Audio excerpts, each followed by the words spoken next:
Jean-Pierre Fabre, bonjour. Bonjour. Qu'est-ce que vous pensez de ce projet de changement de constitution ? Je crois que personne n'est dupe.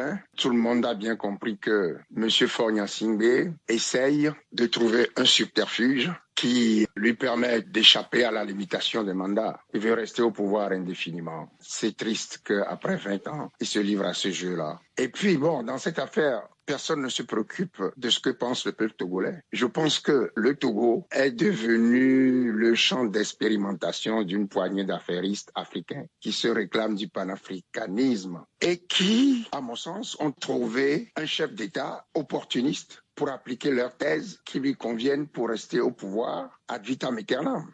Mais vous savez, le Togo est une dictature militaire clanique à façade civile. Le cœur du système est l'armée qui est omniprésente et omnipotente. Alors, quand on dit que le Togo est malade, il est malade de l'absence de l'état de droit. Depuis toujours, les autorités togolaises se considèrent au-dessus de la loi. Toutes les institutions sont inféodées au pouvoir en place. Alors, la semaine dernière, le président a demandé aux députés de faire une deuxième lecture de ce projet constitutionnel. Et ce mercredi, il a reporté la date des législatives pour leur donner le temps de consulter toutes les parties prenantes de la vie nationale.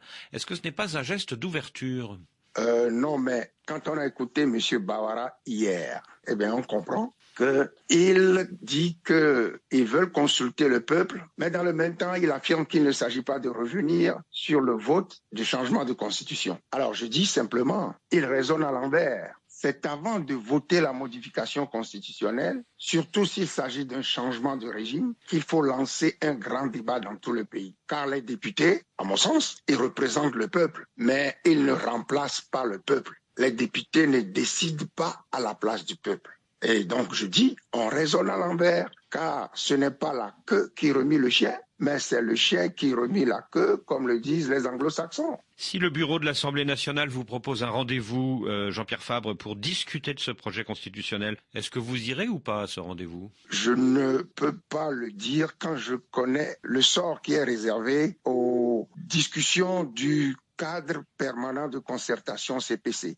Alors, quand on voit tout ça, leur vision d'une concertation, c'est toujours imposer leur position. Donc, je ne vois pas très bien l'intérêt d'une concertation, puisque M. Bawara a dit hier qu'il ne s'agit pas de revenir sur le vote. Pour nous, il s'agit simplement de retirer le test. C'est de ça qu'il s'agit. Dès le début, en ce qui nous concerne, nous avons entrepris une série d'actions au plan diplomatique, international et sous-régional dans plusieurs pays de la CEDEAO et également auprès de l'institution CEDEAO. Nous estimons que les pères de M. Faure-Gnassingbé, qui lui ont sauvé la mise en 2017-2018, devraient lui faire entendre raison. Et puis au plan judiciaire, nous avons des actions en prévision dans les juridictions de la sous-région et même continentale. Donc a priori, si on vous propose un rendez-vous à l'Assemblée nationale, vous n'irez pas ? Vous savez, nous avons un parti qui fonctionne de manière tout à fait démocratique. La question sera soumise aux instances dirigeantes de l'ANC et puis nous aviserons.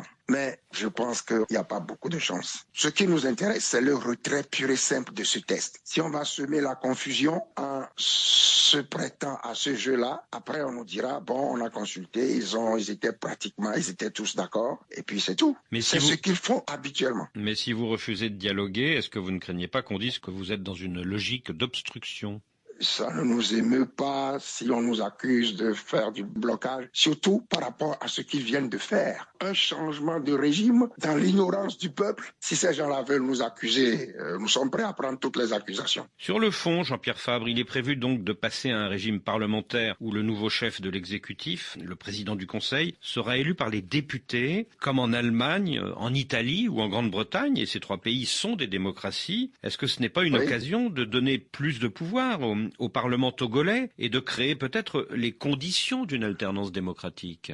Pas du tout. Il ne faut pas se montrer naïf pour croire que ce qui les intéresse, c'est la démocratie. Ils ne respectent jamais les lois qu'ils se donnent eux-mêmes. Ce n'est pas la nature du régime qui est le problème au Togo. Le problème du Togo, c'est la gouvernance politique. Donc, ils ne cherchent pas à être plus démocratiques ou moins démocratiques. Ça ne les intéresse pas, ils veulent rester au pouvoir. C'est pas la démocratie qui les intéresse. Dans le projet constitutionnel, il est prévu que le futur président du Conseil pourra être révoqué par les députés au terme d'une motion de défiance. J'entends que vous riez, mais n'est-ce pas tout de même un gage de démocratie? Non, pas du tout. Le gage de démocratie serait d'abord, si l'on veut choisir le régime parlementaire, mettre en place un découpage électoral sérieux, équitable. Pas un découpage qui instaure plusieurs catégories de citoyens où certains sont supérieurs à d'autres. Non, d'abord que les élections aient un sens. Tout ce qu'ils ont écrit là, c'est du blablabla, ça n'intéresse personne. Donc vous n'attendez rien de cette éventuelle motion de défiance Non. Vous savez, ils se sont donné les moyens par le découpage électoral, par le refus d'inscrire des gens dans les centres de vote. Ils se sont mis en situation de remporter les élections et continuent de faire en sorte que les élections au Togo ne soient pas une compétition, mais une formalité. Le reste est du blablabla. Alors cette année, Jean-Pierre Fabre, à la différence de 2018, vous allez participer, comme d'autres grands partis, comme la CDPA de Brigitte Adjamagbo-Johnson par exemple, aux élections législatives. Est-ce que vous espérez obtenir assez de sièges pour peser sur le choix de ce futur président du Conseil ? J'espère qu'ils ne passeront pas outre l'indignation du peuple pour aller vers ce système. Parce que nous allons demander au peuple de défendre sa constitution qu'elle s'est donnée en 92 et de lutter contre la violation de la constitution. Nous allons combattre. Et moi, je crois que si M. Faure-Gnassingbé veut être raisonnable, il peut faire l'économie d'une crise qui peut embraser le Togo et la sous-région. Donc, les questions que vous me posez sur le contenu, je suis désolé de ne pas vous répondre, mais je ne crois pas que ça soit intéressant de répondre à ces questions sur le contenu de... Et ils ne connaissent même pas. Savez-vous que le test n'est disponible nulle part? Dans ce combat pour empêcher que ce projet n'aboutisse, vous faites la même analyse que la CDPA de Brigitte Adjamagbo-Johnson, mais actuellement vos deux partis sont en froid. Est-ce que vous n'avez pas intérêt à vous reparler pour adopter une stratégie commune? Vous savez, nous discutons régulièrement avec des partis de l'opposition. Mais avec eux, on verra bien. Mais pour le moment, nous sommes en froid, c'est connu. Parce que ce qui s'est passé est d'une extrême gravité. Et je dis que la délivrance du Togo ne passe pas nécessairement par l'humiliation de Jean-Pierre Fabre et de l'ANC. Lorsqu'il y a rupture de confiance, qu'est-ce que vous voulez faire? La confiance, elle ne se décrète pas. On veut bien travailler, mais si je n'ai pas confiance, est-ce que c'est efficace? Donc pour l'instant, pas de rapprochement. Pour l'instant, malgré la situation. Mais on verra bien.